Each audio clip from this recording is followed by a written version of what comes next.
मध्य प्रदेश के मुख्यमंत्री डॉक्टर मोहन यादव छिंदवाड़ा पहुंचे, जहां उन्होंने बीजेपी प्रत्याशी के पक्ष में प्रचार किया। इस मौके पर सीएम मोहन यादव ने कांग्रेस पर जमकर निशाना साधा। सीएम ने कहा कि इस बार बीजेपी प्रदेश की 29 की 29 सीटें जीतेगी। जनता का समर्थन बीजेपी के साथ है। इसी के साथ सीएम यादव ने कहा कि परिवारवाद को बीजेपी ने खत्म किया है। लोकतंत्र का ये चुनाव सुचिता का चुनाव है। प्रदेश भाजपामय है और देश मोदीमय है। छिंदवाड़ा कमलनाथ का गढ़ नहीं, गड़बड़ है। सीएम मोहन यादव से खास बातचीत की स्वदेश न्यूज की सीनियर एडिटर मुक्ता पाठक ने। स्वदेश न्यूज की टीम इस वक्त छिंदवाड़ा में है और मेरे साथ हैं डॉक्टर मोहन यादव, मुख्यमंत्री मध्य प्रदेश के। सर, बहुत बहुत स्वागत है आपका स्वदेश न्यूज में। सबसे पहले तो आपको बहुत बधाई हो। जिस तरह से हम देख रहे हैं, आप तूफानी दौरा कर रहे हैं पूरे मध्य प्रदेश में, सुबह से लेकर रात तक। कैसा माहौल देख रहे हैं? अब माहौल कांग्रेस की हाल खराब ये दिखाई दे रहा है और भाजपामय प्रदेश हो चुका है, पूरा भाजपामय मोदीमय देश हो चुका है। उसके लक्षण आप भी देख रहे हो, हम भी देख रहे हैं। क्या मुद्दे रहेंगे, आपको लगता है क्या मुद्दे रहेंगे जो इस बार लोकसभा चुनाव में प्रभावित करेंगे? देखिए, लोकतंत्र का ये चुनाव सुचिता का चुनाव है। तमाम प्रकार के जितने जिस प्रकार के घोटाले थे, गड़बड़ियां थी, जिस प्रकार की हालत थी, उससे बाहर आकर के देश अब अपने नेतृत्व में सुचिता देख रहा है। और हमने देखा कि क्या मुख्यमंत्री, क्या मंत्री जो गड़बड़ी कर रहा है, उसको कानून का राज स्थापित करने का काम मोदी जी ने किया है। तो या तो जेल में या बेल पे। और जिस तरह से छिंदवाड़ा की अगर हम बात करें तो देख रहे हैं पूरा ये जो है भाजपामय हो गया। सारे बड़े आपके शीर्ष नेतृत्व, चाहे वो बीजेपी के हों, मध्य प्रदेश के हों, सब यहाँ पे। इसको आप लोगों ने ऐसा क्या प्रेस्टीज का एक इशू बना लिया? नहीं, ये कोई बात नहीं हुई। हमारा मध्य प्रदेश के अंदर ही छिंदवाड़ा है ना। और जैसे मैंने पहली सभा में कहा था कि ये लोग कहते हैं छिंदवाड़ा कांग्रेस का गढ़ है, कमलनाथ का गढ़ है। हमने कहा कमलनाथ का गढ़ नहीं, कमलनाथ का गड़बड़ है। उन्होंने कहा मैं तपस्या कर रहा हूँ। तपस्या नहीं करो, आप समस्या कर रहे हो। पहले आप 8-9 बार अपने खुद के लिए चुनाव लड़ते हो, फिर पत्नी को लड़ा देते हो, फिर बेटे को एक बार लड़ा देते हो।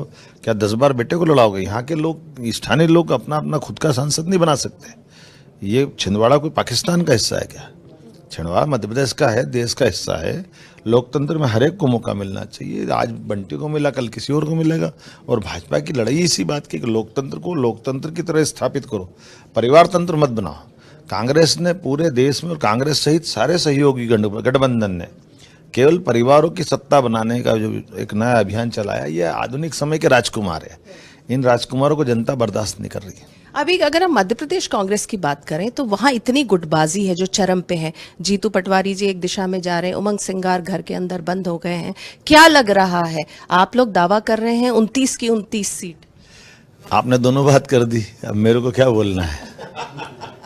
आप ही देख रहे हो और कह रहे हो कि कांग्रेस की हालत, कांग्रेस ने जिस ढंग का समय वर्तमान में है, एक अध्यक्ष के नाते से जो कांग्रेस की एक शाख होना चाहिए। कांग्रेस के अध्यक्ष बहुत गरिमामय पद था, लेकिन जिस ढंग से वर्तमान में कांग्रेस के अध्यक्ष बने, वो ऐसे बने कि जैसे कोई अनाड़ी आदमी गाड़ी चलाने के लिए गाड़ी में बैठ जाए तो समझदार सवारी सब उतर जाती है। तो ऐसी पूरी कांग्रेस के जितने समझदार नेता हैं, धीरे धीरे सब कांग्रेस को छोड़ गए, वो अकेले बचे। अब वास्तव में उनको जो करना वो करे। लेकिन सर, एक आखिरी सवाल पूछूंगी। इतने आप कांग्रेस के नेताओं को बीजेपी में ले रहे हैं, आज सुबह भी आप लोगों ने पारुल साहब को लिया, क्या लग रहा है इससे? पारुल साहब को नहीं लिया, यहीं के हमारे अमित सक्सेना जी को लिया, जो अपने जनपद के वार्ड में 20,000 वोटों से जीते, जिनके पिताश्री 77 से लेकर 90 तक लगातार विधायक रहे, मंत्री रहे। तो जिनका जनाधार है वो भी आ रहे हैं भाजपा में। इसका मतलब है कि वो सब चाह रहे हैं कि लोकतंत्र में अब यहाँ पर स्थानीय वर्सेस बाहरी की लड़ाई हो गई है और छिंदवाड़ा भाजपा में हो रहा है। और भाजपा के माध्यम से हर एक को ये चाहता कि भविष्य में राजनीति करे तो हर एक को मौका मिलना चाहिए। और विकास के जब पहिए पे चल रही गाड़ी, छिंदवाड़ा छूटेगा तो ये मौका वापस नहीं आएगा। छिंदवाड़ा का नुकसान नहीं होना चाहिए। छिंदवाड़ा को लोकतंत्र की लड़ाई में भाजपा का साथ देना है। और भाजपा और छिंदवाड़ा ये एक दूसरे के पूरक हो चुके हैं। अब संकल्प कर लिया, अब की बार 29 पार और अब की बार मोदी जी के नेतृत्व में 400 पार। आखिरी सवाल, लास्ट टाइम यहाँ पे जब लोकसभा चुनाव था तो 37,000 वोट से जीते थे नकुलनाथ। इस बार आपको क्या लग रहा है, भाजपा के प्रत्याशी?